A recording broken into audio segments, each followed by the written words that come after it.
Thank you. The title of my talk is an allusion to Sigmund Freud's old book, The Interpretation of Dreams, which came like 123 years, like 123 years ago, Interpretation of Dreams. So I will talk today about anxiety and depression, fear and curiosity, about dreams and simulations. And you know, this book, The Interpretation of Dreams, is one of the most influential books of the 20th century, and it is one of the most criticized books, and it is like millions of critics, millions of books and papers about it published criticizing it, and they tearing it apart. Today I will start to tear it apart from the word interpretation, not from dreams, because everyone is doing this, but I will start with the word interpretation. So what is an interpretation? An interpretation is an action of explaining the meaning of something, and it is also a stylistic representation of an artwork. So actually an interpretation of a dream is explaining the meaning of the dream, of a creative artwork, with a different style. So you make art out of art. For example, this is my interpretation of Dürer's famous engraving, The Night, the Death and Devil. So like just to show the original. And yeah. So I will start with talking about like starting from today, from our problems. We have like common problems. We talked about the pandemic, but we have also other problems, like we live in a pessimistic time. Apocalyptic narratives, they've been actually always actual in any time. So it was like in 1666, people thought the world will come to end, and they will interpreting everything which happened, wars and hunger, that the apocalypse is near. So today we are like also having this feeling of, oh, the apocalypse is coming, and the war and everything. And as in Dürer's Night, Death and the Devil, our civilization rises with their spear of technological advances, on horseback of natural resources, and slavery represented by the dog. And the human is running away from their own animal-human nature, and aiming eternity and stars, but ignoring inevitability of death. And by the way, there is this little lizard on the ground. Maybe you noticed. It is for believing in God and loving God. This is a symbol of that. As it's always been in the case in human history, we are fighting with four horsemen of apocalypse. This is the other painting of Dürer, but this is not an interpretation of this. These are the hunger, war, plague, and death itself. In other words, viruses, greed for power, the climate catastrophe, and the dilemma of aging, so the inevitable death. Human history is practically a collection of cultural, scientific, philosophical, technological efforts to deal with these problems. And actually, we are anything but helpless in the face of these problems. We have the knowledge and ability to create a planet-wide solar peace where energy and environmental problems are solved, hunger is eliminated, and with continuing technological development, maybe achieving long lifetimes through research and creating peace and happiness with a better understanding of human mind and the universe, in best case. However, something is blocking us, and we can't solve the problems with those obvious solutions.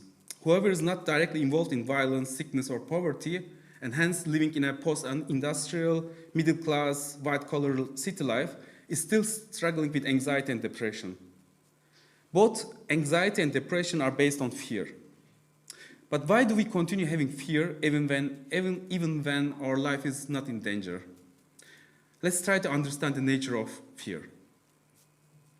Our brain, our language, our perception are actually all evolved to this level of cognitive power which we have to prepare us for threats in the future. We need to predict danger coming, and we need to calculate what will happen in the future in order to find our way, to find food and to gain success, maybe. This does not need to be necessarily a distant future. The future can be as close as a couple of seconds, where we can see a car coming, moving to us in order to get out of its way. Or it can be the groceries we have to do tomorrow because tomorrow is holiday. We need to predict the future in order to avoid danger and to achieve a sense of satisfaction and gain prosperity. In other words, we try to predict or simulate what we don't know. The fear is a feeling towards something which we don't know and therefore cannot predict easily. So we try to predict, we can't predict, then we are afraid. Even perception is a predictive act where we see a future. From fragmentary sensory data, the brain constructs a reality that's shaped by expectations and prior knowledge, that we try to guess something which we know from our memory. So this shape can be a car, because I remember what a car is. We want to project our physical sensations into our imagination and even in our dreams. For example, I once had a dream that I wanted to cross a street, but my legs were not moving forward. And I simply could not walk forward. I saw a big bus approaching me, and I just couldn't control my walking to get to the other side of the road to get away. Just at the last second, I took a step back and avoided the bus. And when I woke up, I noticed that I'm laying on my belly, so my legs were blocked to move forward, but they could move backwards. So my body stance, how I'm laying, was controlling my dream. So there is a big interaction between what we feel, how we predict and imagine coming events, and how we react to them, and how our body is in the space. That's actually what makes us intelligent and conscious beings as we are. As such, our experience is externalized. So according to Antonio Damasio, our experience is not really inside our brain, but it is everything that happens around us, what we perceive, and this is our consciousness. So the consciousness is not really me, but all around me. This is also what we call empathy. It is in very simple form. However, the habit of imagining, of being another, of being somewhere else at some other time, can also become a habit. If we are traumatized by great fears, and then fantasy and dreams might be a useful thing to avoid traumata, or to deal with the traumata. But in other cases, it might become an escape, maybe like a fear of losing control of our life. We can also get addicted to fantasy. We become then addicted to imagining and experiencing alternatives to this moment.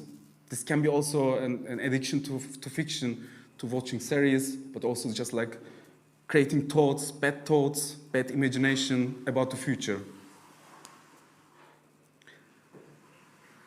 And in that moment, fantasy becomes our new reality and an escape from reality. But actually, these alternative realities, which we fantasize or dream or watch, are never real. They are not real at the moment of imagination, and even if parts of them become real later, they will never come into reality in frightening or happy fantasy form. Fear fantasies or happiness fantasies, however, occupy us until we miss the present fleeting moment, and the real life passes us by. We miss the life. They make us unrealistic. For this reason, imagination sometimes harms us more than it helps and protects us. So its original purpose to predict the future, which should help us to find food and avoid dangers. And because it is not true, the fantasy. And if we talk about the truth, there are basically three cases when we make statements about reality. There is a true statement, a false statement, and a fictional narrative. We can't put a fiction as a true or false because it's out of these categories. It is fiction. A fairy tale, for example, is neither true nor false. Fictional narratives describe variations of situations with the introductory subjunctive or case. What would it be like, to make us think about the alternatives? All fiction does this warning. For example, a fairy tale starts with the words "once upon a time," or with a similar sign which they renounce the claim to truth. For example, opening credits of a film, make it a film, a fiction, or an applause in the theater. Okay, it was a fiction. Or the cover of a novel says it is a fiction. And in this way, we can easily separate fiction from truth. But we can find a perversion of fiction in conspiracy theories, for example. These use the tools of fiction, but they deliberately skip the fiction warning and claim their statements to be true. In doing so, they create the original feeling of fantasy in the viewer, namely the fear. Next time you encounter maybe a fictional or a conspiracy theory, or you suspect this might be a conspiracy, you should check that it has some fictional tools, like it uses emotions and some metaphors. Then maybe you can detect this kind of conspiracy theories. Conspiracies instrumentalize and misuse tools of fiction in this way. But if we go far enough, we find this kind of constructs not only among moon landing conspiracies, but also very close to us. That we think we have to work, that money makes you happy. It's this kind of narratives, maybe. Maybe work makes you happy, but money is something that only exists in the act of purchasing. So if you buy something, the money becomes real, but else it is fictional. Otherwise, money is fictitious and its value is always in the future. So if I have money, its value is always in the future when I will use this money, else it is just a fictitious number. Perhaps this is the reason why money is so sensitive to speculations.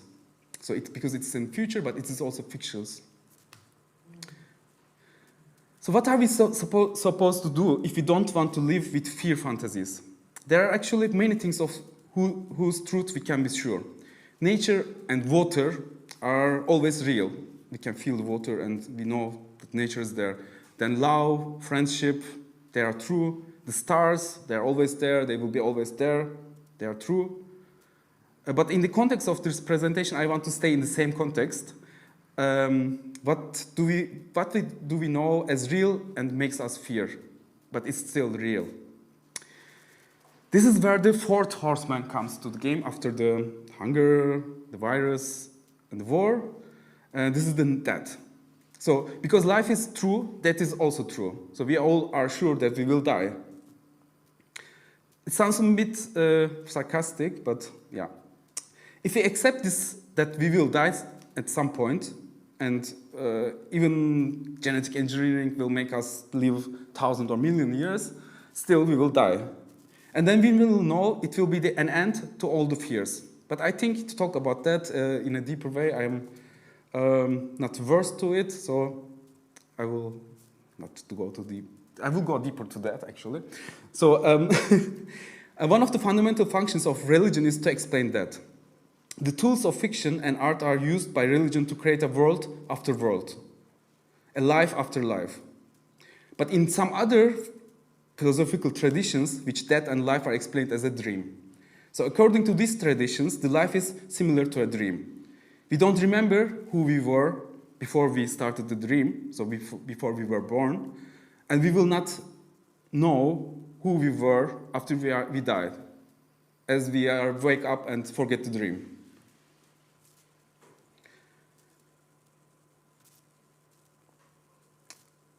Yeah. Sorry, this was the interpretation of Artemisia Gentileschi. We had a similar situation before we were born. Sorry. Yeah, exactly. So we had a similar situation before we were born. We didn't know who and what we are. We did not exist in that sense. Sure, our atoms and molecules existed somewhere, but we were not there as who we were. That is why we had no fears of losing this. And we have a similar state when we dream. We are somewhere else, in another time, and also someone else. In dreams, we then also have other fears and worries, but in the dreams, we cannot lie to ourselves. Dreams do not lie. They are just alternative narrations to our life. We often think of dreams as a delusion or as a joke. In best case, a material that we can tell to the therapist in the hope that they can do something with it. But we spend about an hour every night in dreams. Our brain is very active and thinking in dreams.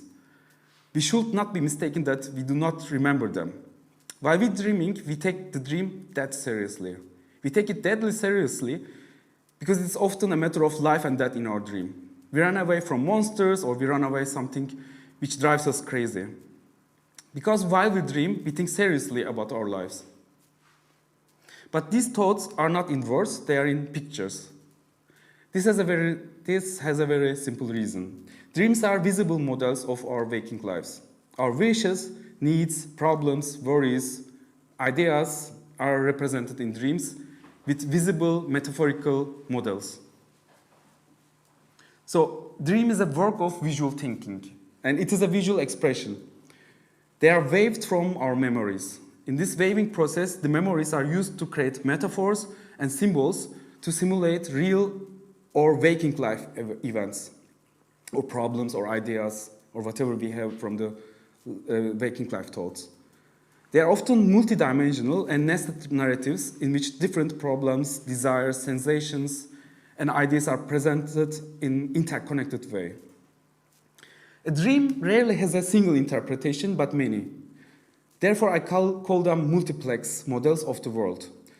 Because multiplex has several meanings. One is that multiplex means involving or consisting of many elements which are in a complex relationship. For each dream, you can have different interpretations with different parts of your life involved. Multiplex means also a multiplex cinema, with several separate screening rooms, where you can watch same dream on multiple screens from different perspectives. And also for each dream, you can have different interpretations with different parts of your life involved.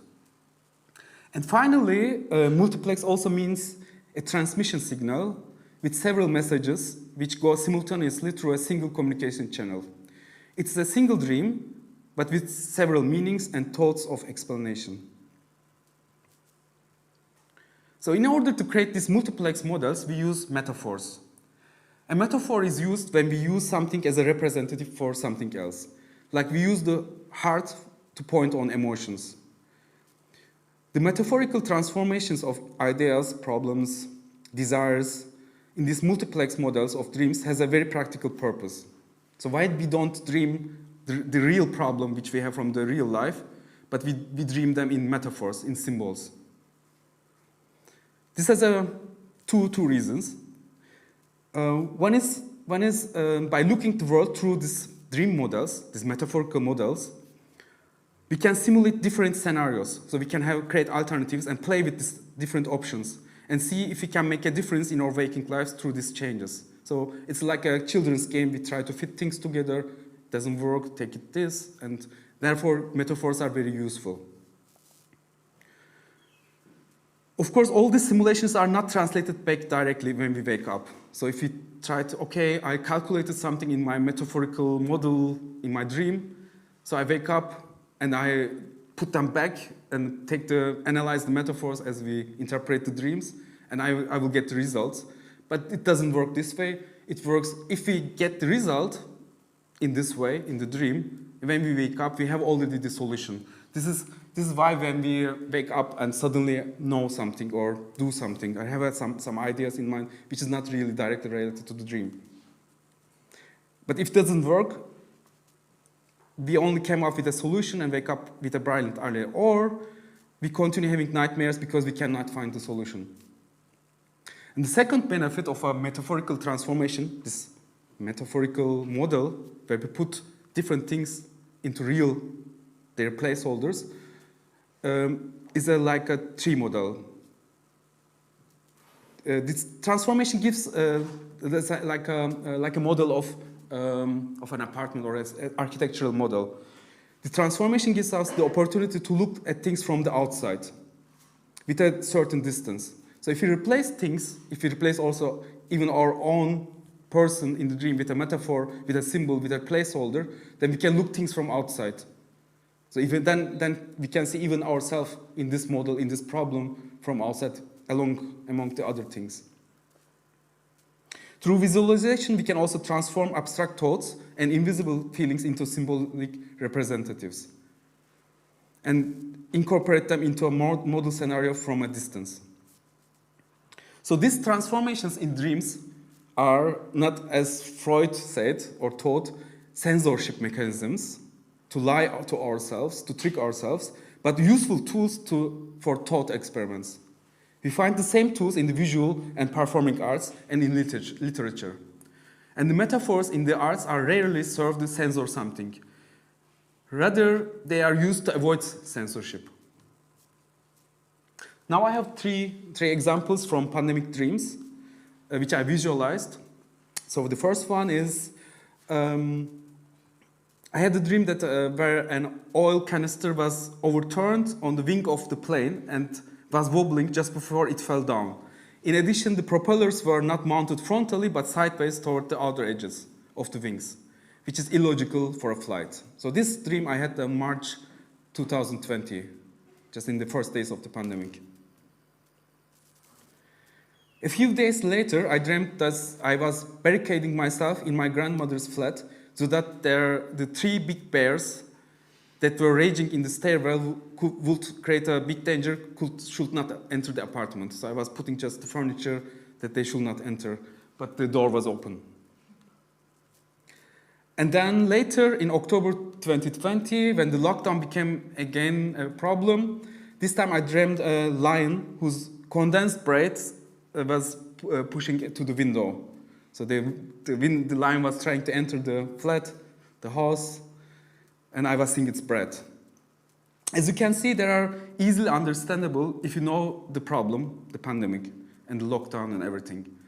My mind was busy inventing metaphors for an unknown threat and putting me in trapped situations with them. Well, okay, we can spend our life sleeping and dreaming, and we can't devote our lives to art. So we can't all the time dream, and we can't just like watch artworks, fiction, or read books in order to not live in constant fear as the world is going down. Life and even the world would really be too bad for that. Is there something we can use all the time when we are afraid? So besides dreaming and making art or watching art? We are afraid of the unknown, and this is unpredictable. But we have also another feeling towards unknown and uncertainty. This is the curiosity. So fear and curiosity are two feelings which are directed towards the same goal, but they are opposite. One is like making us anxious, and ängstlich, yeah. And the other one is like actually making us happy, anxious also in another way, but you know, it's a curiosity. Curiosity makes us more happy. So we can clearly see how close they are in people who are fascinated by horror and action films. So if you watch a horror or an action film, you have both fear, but you want to know, you are curious. And actually, curiosity is something much more fundamental in our lives than being killer of cats. To understand this trueness of curiosity for life, we need to cross two explanations of the world that seem contradictory at the first glance. Firstly, everything is in constant flux, and secondly, everything repeats itself. So everything changes, but everything repeats. Everything repeats itself in time, like heartbeat, breath, sleep and wakefulness, cycle of birth, reproduction and death, and circular orbits of planets and stars. So everything is in a constant circulation and repeating. At the same time, everything is in a constant change. With a cycle, nothing is the same. Within a cycle, nothing is the same as the other, and at the same time, each cycle brings something new to the old, or takes something away from it. This is also how evolution works. We are repeating it ourselves, but we are changing. And we can see curiosity as a function of or progress for the evolution. So this is like maybe a bit close to Henry Bergson's creative evolution. So to wrap it up, we can meet fear with curiosity. This is my essence of this presentation. This will be possible if you put all judgments aside, encounter every new station as a fresh new encounter. We will practically mean each new moment we perceive the world around us is at that moment. unbiased by previous experiences and without pressure from the past or future, we can go and take the world in a curious approach. And maybe like then even save the planet and humanity from destruction. So thank you.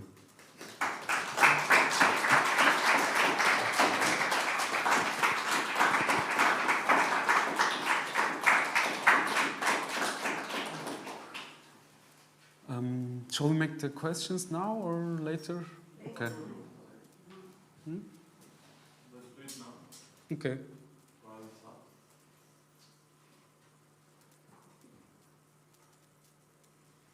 Actually, there are so many questions, but maybe, I don't know, maybe speak about it. So it was not as serious. Actually, I know your work, so I am always very impressed your works with this dream things. And now in the presentation, sure, I mean, I was just actually asking you all the images that you are doing, right? Yes. Only I was so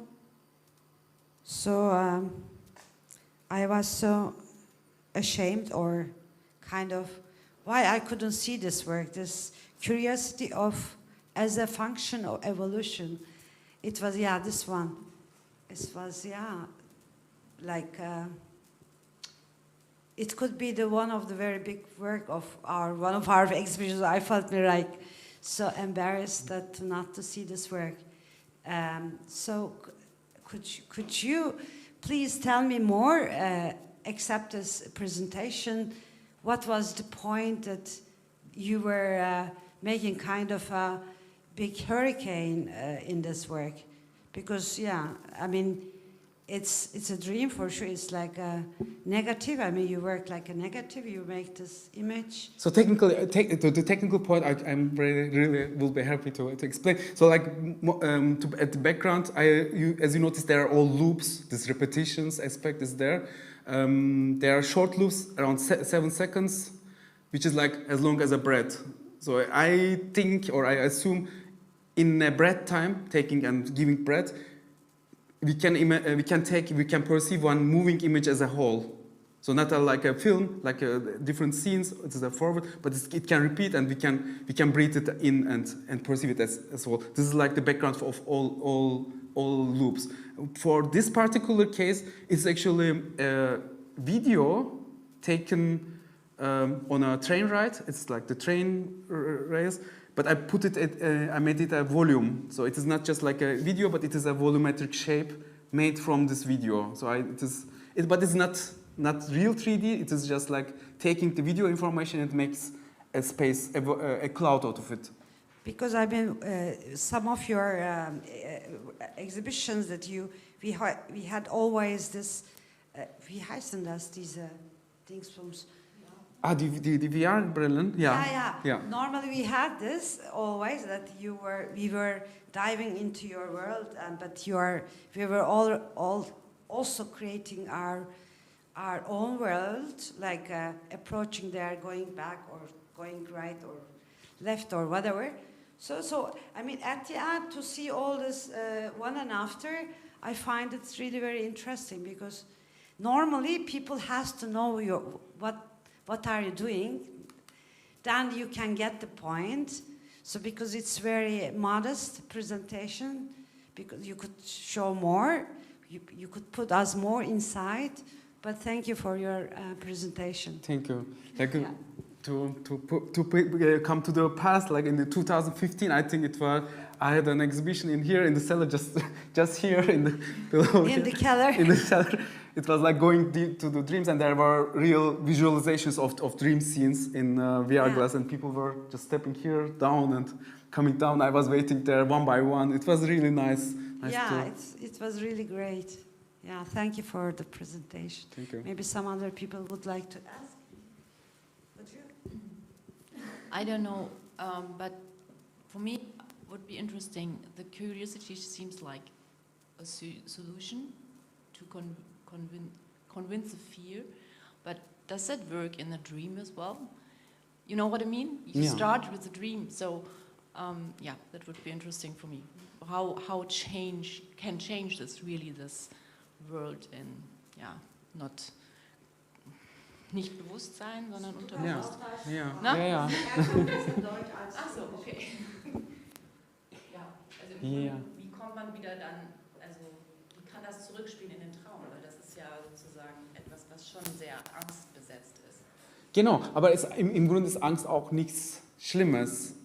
Ich glaube, das ist, ja, die Angstfantasien sind eigentlich die schlimmen Sachen, also die uns das Leben verpassend bringen, dass wir das Leben verpassen, weil wir gehen dann verloren kommen nicht aus diesem Spirale raus, dass wir ständig Angst haben und durch unsere eigene Fantasieren, obwohl es nicht wirklich da was ist. Oder es ist wahrscheinlich Probleme da, aber nicht das Problem, wovon wir träumen. Also nicht träumen, sondern uns fantasieren. Genau. Und da sind auch Neugier und Angst sind ergänzende Gefühle, Herangehensweisen. Das ist einfach ein Perspektivwechsel sozusagen. Ja, eigentlich schon, obwohl die zu dem gleichen Punkt hin zugewendet sind.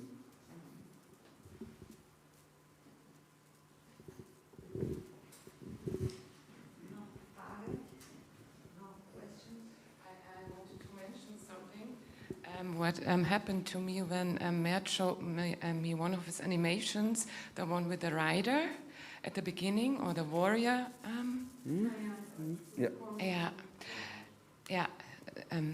The knight. So when you showed it to me online, you just sent it to me, and the night after, I was dreaming I was riding in this kind of situation. This was really, it seemed to get very deep into my brain.